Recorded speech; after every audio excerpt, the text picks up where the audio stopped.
Welcome to future vision study centre Salem. இன்றைக்கி நம்ம பார்க்கக்கூடிய டாபிக் பார்த்திங்கன்னா வந்து நேஷ்னல் ஆர்கனைசேஷன்.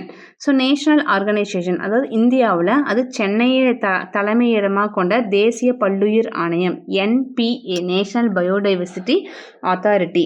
ஸோ இது வந்து நேஷ்னல் ஆர்கனைசேஷனில் வந்து ஒன்று வரக்கூடியது. ஸோ இது வந்து பார்த்திங்கன்னா வந்து 2002ஆம் ஆண்டு தான் வந்து பல்லுயிர் சட்டத்தில் கீழே வந்து நிறுவப்பட்டு, அதாவது பல்லுயிர்னா பயோடைவர்சிட்டி கீழே நிறுவப்பட்டிருக்குது. ஸோ இதோடைய மெயின் முக்கியமான அம்சங்கள் என்ன அப்படின்னு பார்த்தோன்னா வந்து இது வந்து எப்போ வந்து ஸ்டார்ட் பண்ணச்சு கிரியேட்டட் அப்படின்னு பார்த்தோன்னா வந்து இந்திய அரசால் வந்து 2003 தான் வந்து நிறுவப்பட்டுச்சு. ஸோ இதோடைய மெயினான ஒர்க் என்ன அப்படின்னு பார்த்தோன்னா வந்து பயோடைவர்சிட்டியை பாதுகாக்கிறது, அதே மாதிரி அதோடைய பலன்களை வந்து சமமாக வந்து பகிர்தல். ஸோ ஈக்குவலாக வந்து we have to give the benefits. அதுக்கப்புறம் வந்து அந்த பயோடைவர்சிட்டி வந்து அதோடைய பயன்களை வந்து சமமாக்குதல், எளிதாக்குதல் அப்படின்னு சொல்லுவோம். அதுக்கப்புறம் வந்து அதுக்கு இம்ப்ரூவ்மெண்ட்டுக்கு தேவையான ஆலோசனை எல்லாம் வழங்குது. இதெல்லாமே வந்து இந்த ஆர்கனைசேஷன்ஸ் வந்து ரொம்ப முக்கியமாக இருந்துச்சு. ஸோ இதோட கட்டமைப்புன்னு பார்த்தோம்னா வந்து தேசிய பயோடைவர்சிட்டி, அது வந்து எஸ்பிபி, பிசிஏ அப்படின்னு வந்து ஒரு 3 அடுக்குகளுக்கு கீழே தான் வந்து இது வந்து செயல்பட்டு இருந்துச்சு. So it's created by the 2013. So biodiversity it will be acting as a 2002. So இதோட autonomous body under the ministry of environment, forest and climatic change, government of India. So headquarters வந்து இதோட head quarters எங்கே இருக்குது அப்படின்னு பார்த்தீங்கன்னா வந்து சென்னையில் தான் இருக்குது.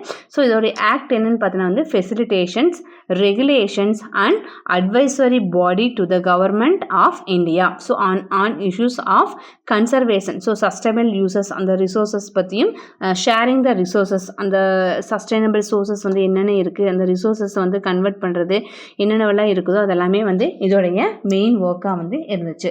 ஸோ இந்த நேஷ்னல் பயோடைவர்சிட்டி அத்தாரிட்டி வந்து ஒரு நேஷ்னல் ஆர்கனைசேஷனாக இருந்துச்சு. இன்னொன்று பார்த்தோம்னா வந்து national Ganga river basin authority. So இது வந்து constituted in 2009 under the Environmental Act 1986 படி வந்துச்சு.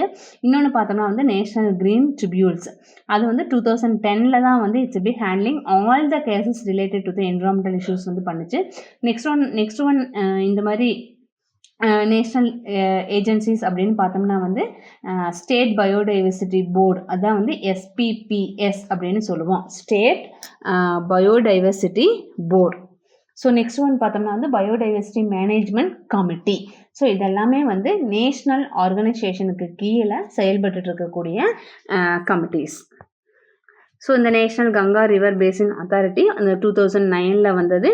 ஸோ இட்ஸ் பி ஆக்டிங் எப்போ அந்த ப்ரொடெக்ஷன், இந்த கங்கா ரிவர் ப்ரொடெக்ஷன்ஸ் எல்லாமே வந்து 1986 வந்து இட்ஸ் பி ஆக்டிங். இந்த பாடி பிளானிங், கோஆர்டினேஷன், அதுக்கப்புறம் வந்து ஃபினான்ஷியல்ஸ் எல்லாமே வந்து இந்த கமிட்டி மூலமாக வந்து அதை பற்றி ஃபுல்லாக பாதுகாத்துக்குவாங்க.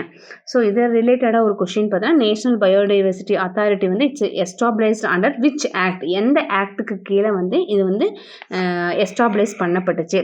ஸோ உங்களுடைய ஆன்சர்ஸை வந்து கமெண்ட் பாக்ஸில் கமெண்ட் பண்ணுங்கள். வேறு என்ன டாபிக் இந்த மாதிரி ஷார்ட்ஸ் பார்க்கணுன்னு சொல்லிட்டு அந்த டாபிக் நேமும் வந்து கமெண்ட் பாக்ஸில் கமெண்ட் பண்ணுங்கள். We will meet you on the next class.